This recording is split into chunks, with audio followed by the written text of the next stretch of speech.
Sa video na ito ay pag-uusapan po natin ang tungkol sa naging desisyon ng US SEC na muling ipagpaliban ang approval para sa dalawang altcoin ETF.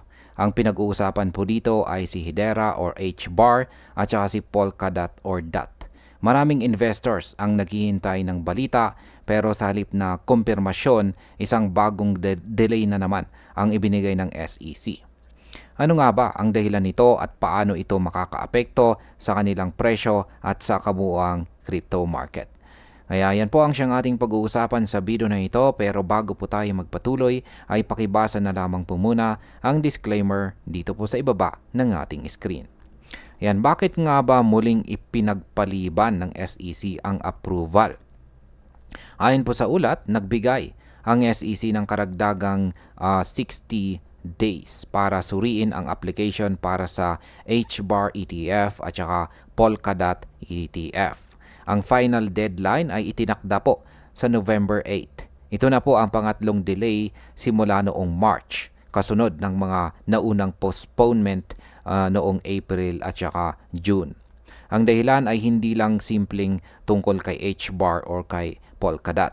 Mas malalim po ang pinagmumulan nito dahil ang SEC ay nais munang maglatag ng malinaw at uniform na framework bago po sila magbigay ng approval para sa spot crypto ETF na lampas kay Bitcoin at saka Ethereum. Ang market impact po nito ay ang paulit-ulit na delay ay maaari pong magdulot ng short-term frustration sa ilang mga investors. Pero sa mas malawak na pananaw, ito po ay nagpapakita na nais ng SEC na maging mas maayos at mas ligtas ang proseso. Kung magkakaroon po ng standardized rules, mas magiging malakas ang pundasyon ng future altcoin ETF na maaari pong magbukas ng malaking kapital papasok po sa market. Yan, malaking kapital na papasok sa market. Paano naman po nag-react ang presyo ni HBAR at ang DOT?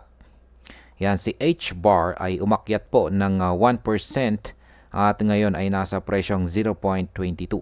Sa loob lamang po ng 24 hours, ang kanyang pinakamababang presyo ay nasa 0.2174 at ang pinakamataas ay ang 0.2222. Samantala, mas malakas po ang naging galaw ni Polkadot na tumaas naman ng halos 4% hanggang $4.03. Mas kapansin-pansin po ang pagtaas ng trading volume ni Polkadot na umakyat ng higit 225% sa loob lamang ng isang araw.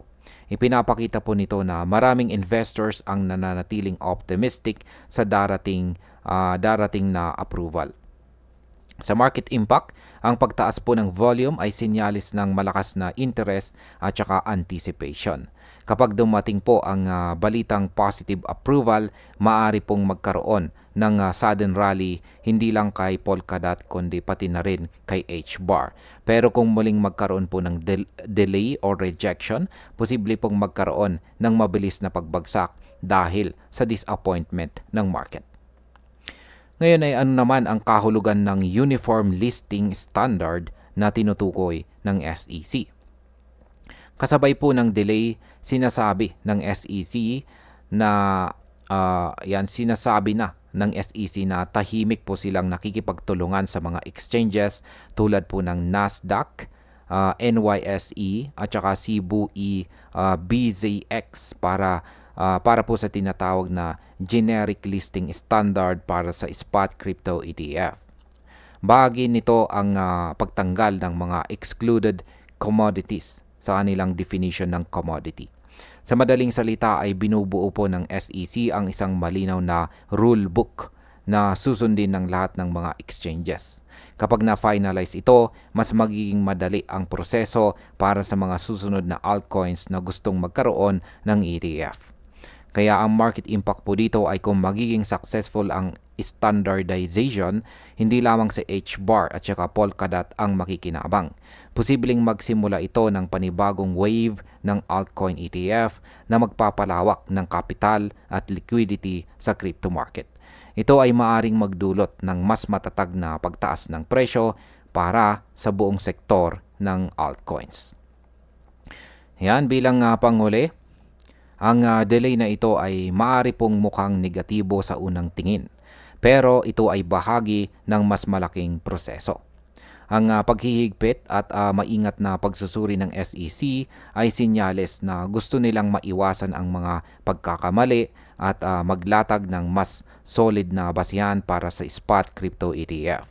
Para kay HBAR at saka Polkadot, ang kanilang positibong price reaction kahit may delay ay nagpapakita ng mataas na kumpiyansa mula sa mga investors.